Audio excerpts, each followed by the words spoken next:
नमस्कार, आपका स्वागत है। चलिए जानते हैं देश दुनिया की तमाम बड़ी खबरों को सिर्फ 10 मिनट में। लेकिन इससे पहले आप कहां से न्यूज़ देख रहे हैं हमें कमेंट में बताना ना भूलें, और इस वीडियो को लाइक नहीं किया है तो लाइक करके चैनल को सब्सक्राइब करें। बंगाल में भाजपा का वादा, महिलाओं को 3000 महीना, 6 महीने में यूसीसी भी लागू होगा। ममता बोली, सांप पर भरोसा कर लेना लेकिन बीजेपी पर कभी नहीं करना है। भारतीय जनता पार्टी ने शुक्रवार को पश्चिमी बंगाल के लिए पार्टी का घोषणा पत्र यानी भरोसे का पत्र जारी किया है। इसमें महिलाओं को 3000 महीना और युवा बेरोजगारों को 3000 महीने की मदद, पहले 6 महीने में यूसीसी लागू करना और सरकारी कर्मचारियों को 45 दिन में 7वां वेतनमान देने की घोषणा की गई है। केंद्रीय गृह मंत्री अमित शाह ने पत्र जारी करते हुए कहा, बंगाल की जनता के लिए पिछले 15 साल बुरे सपने के जैसे रहे। ममता घुसपैठियों के जरिए तीसरी बार सीएम बनी है। हम घुसपैठियों को डिटेक्ट, डिलीट और डिपोर्ट करेंगे। राज्य में 2 फेज में 23 और 29 अप्रैल को वोटिंग होनी है। रिजल्ट 4 मई को घोषित किए जाएंगे। तो दोस्तों, अमित शाह का ये घोषणा पत्र आज जारी हुआ। एआईएमआई ने हुमायूं कबीर की पार्टी से गठबंधन तोड़ा। पार्टी बोली, मुसलमानों की गरिमा पर सवाल बर्दाश्त नहीं कर सकते। बंगाल में अकेले ही चुनाव लड़ेंगे ओवैसी। असदुद्दीन ओवैसी की पार्टी एआईएमआईएम ने हुमायूं कबीर की पार्टी आम जनता यूनियन पार्टी से गठबंधन तोड़ दिया है। दोनों पार्टियों ने 25 मार्च को पश्चिमी बंगाल चुनाव साथ लड़ने की घोषणा की थी। अब एआईएमआई चुनाव में अकेले ही उतरेगी। एआईएमआईएम के एक्स हैंडल पर लिखा गया, हुमायूं कबीर के हालिया खुलासों ने यह दिखा दिया कि बंगाल के मुसलमान कितने असुरक्षित हैं। एआईएमआईएम ऐसे किसी भी बयान से खुद को नहीं जोड़ सकते जिसमें मुसलमानों की निष्ठा या ईमानदारी पर सवाल उठाए जा सकें। पोस्ट में लिखा गया कि आज से एआईएमआईएम ने कबीर की पार्टी से अपना गठबंधन खत्म करने का फैसला लिया है। बंगाल के मुसलमान देश के सबसे गरीब, उपेक्षित और दबे कुचले समुदायों में से शामिल हैं। दशकों तक तथा कथित धर्मनिरपेक्ष शासन रहने के बावजूद उनके लिए कोई ठोस काम नहीं किया गया। असम के इतिहास में सबसे ज्यादा 85.91% वोटिंग हुई है। पांडुचेरी में करीब 90% मतदान हुआ। वहीं केरल में 1987 के बाद दूसरी सबसे ज्यादा वोटिंग देखी गई है। देश के 2 राज्य असम, केरल और केंद्र शासित प्रदेश पांडुचेरी में गुरुवार को विधानसभा चुनाव के लिए बम्पर वोटिंग हुई। 1950 में असम के बनने के बाद से राज्य में सबसे ज्यादा 85.91% वोटिंग हुई। इससे पहले 2016 में भी 84.7% मतदान हुआ था।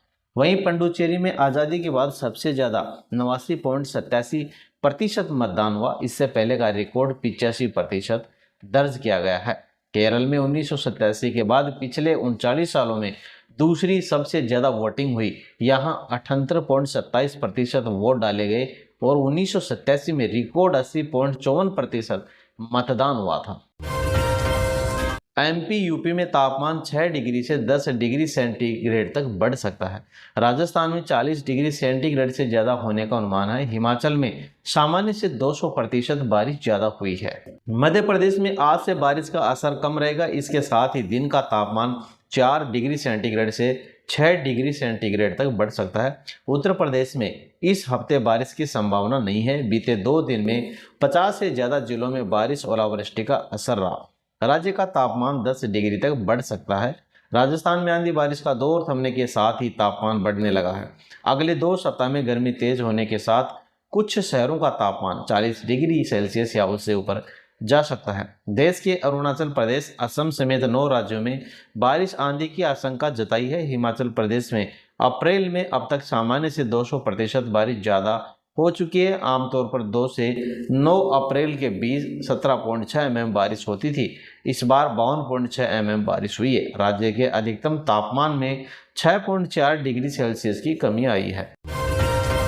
जेडीयू नेता ने लड़कियों के टॉयलेट बाथरूम में सीसीटीवी लगवाए। पीड़ित बोले, फार्म हाउस में बैठकर देखता, खुद भी बिना कपड़ों के घूमता था। ये बयान है सहरसा में जेडीयू नेता ओवैस करनी के फार्म हाउस से रेस्क्यू की गई लड़की के भाई का। भास्कर की इन्वेस्टिगेशन टीम ओवैस के फार्म हाउस पहुंची। जैसा पीड़ित परिवार ने बताया, सब वैसा ही मिला। लड़कियां जहां नहाती थी वहां 5 सीसीटीवी कैमरे लगे थे। पूरे फार्म हाउस और मजदूरों के रहने की जगह 16 सीसीटीवी कैमरे लगाए गए थे। हमें ओवैसी के फार्म हाउस में बिना कपड़ों के घूमने का वीडियो भी बरामद हुआ। स्पाइस जेट में 20% स्टाफ की छटनी होगी। सीनियर अफसरों को जनवरी से सैलरी नहीं मिली है। बेड़े में खुद के 13 विमान ही बचे हुए हैं। देश की प्राइवेट एयरलाइन स्पाइस जेट गंभीर संकट से गुजर रही है। परिचालन अक्षमता घटने पर कंपनी ने 20% स्टाफ कम करने का फैसला किया है, जिसमें 500 से ज्यादा कर्मचारियों को बिना वेतन छुट्टी पर भेजा जा सकता है। दावा किया जा रहा है हुमायूं कबीर की बीजेपी से 1000 करोड़ की डील हुई। वायरल पीएमओ का जिक्र, कहा डिप्टी सीएम बनूंगा। टीएमसी बोली ईडी चुप क्यों है। पश्चिमी बंगाल में चुनाव से पहले आम जनता यूनियन पार्टी के चेयरमैन हुमायूं कबीर के वायरल वीडियो से विवाद खड़ा हो गया। इसमें वे बीजेपी नेताओं के साथ 1000 करोड़ की डील पर चर्चा कर रहे हैं।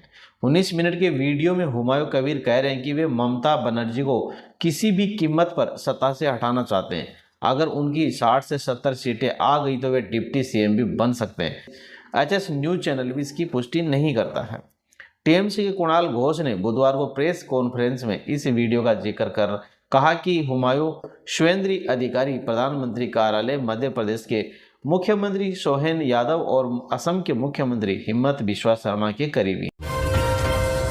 एयर इंडिया फ्लाइट का इंजन बंद हुआ, पायलट का इमरजेंसी कॉल हुआ। मुंबई से बेंगलुरु जा रही थी, 20 मिनट में लौटी। टेक ऑफ के दौरान चिंगारी भी दिखी। मुंबई से बेंगलुरु जा रही एयर इंडिया की Airbus A320 neo flight AI 2812 बुधवार गुरुवार की देर रात उड़ान भरने के करीब 20 मिनट बाद मुंबई एयरपोर्ट लौट आई। अधिकारियों ने बताया कि हवा में एक इंजन बंद होने पर पायलट ने रेडियो पर पेन कॉल दी, जिसके बाद फ्लाइट को प्राथमिकता के आधार पर सुरक्षित लैंड कराया गया। विमानन इमरजेंसी प्रोटोकॉल में ये कॉल मेड डे से एक स्तर नीचे मानी जाती है। इसका मतलब होता है कि स्थिति गंभीर है और तुरंत सहायता की जरूरत है, लेकिन तत्काल जानलेवा खतरे की स्थिति नहीं है। कुंभ वायरल गर्ल नाबालिग निकली, फरमान पर पोस्को में FIR दर्ज हुआ। अनुसूचित जनजाति आयोग की जांच में खुलासा, MP केरल के DGP को दिल्ली तलब किया गया है।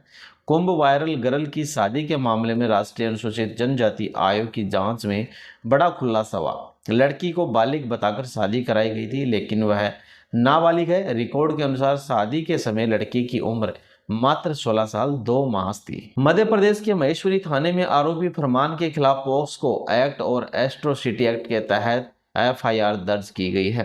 आयोग के अध्यक्ष अंतर सिंह आर्य के नेतृत्व में हुई जांच में महेश्वर अस्पताल के रिकॉर्ड खंगाले गए। NSCT के मामले में केरल और मध्य प्रदेश के पुलिस महानिदेशक को दिल्ली तलब किया गया है।